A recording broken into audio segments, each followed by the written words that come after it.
You ask Tiger to solve. This deals with linear equations with one unknown. The final result is x equals 12. Let's solve it step by step. Group all constants on the right side of the equation. Subtract 14 from both sides.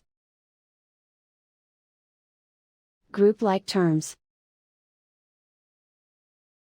Simplify the arithmetic.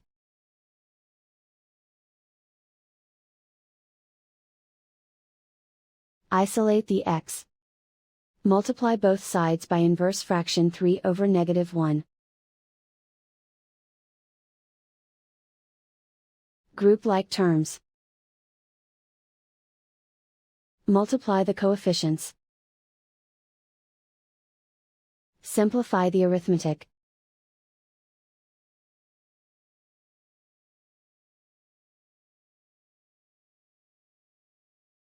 And so the final result is x equals 12.